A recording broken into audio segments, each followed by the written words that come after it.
Hi friends, welcome to Geeks for Geeks. This is a video tutorial on the minimum flips of continuous characters required to make all the characters same in a string. Let's have a look at the problem statement.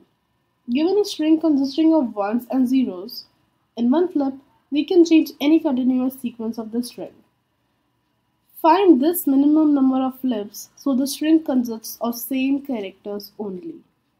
For input 0001111000111, output will be 2 as we need to convert the two ones sequence so that the string consists of all zeros.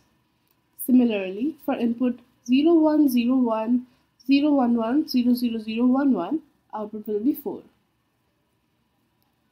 We need to find the minimum flips in string so all the characters are equal. All we have to find the number of sequence which consists of zeros or ones only. The number of flips required will be half of this number as we can change all zeros or all ones. Now let's have a look at the implementation.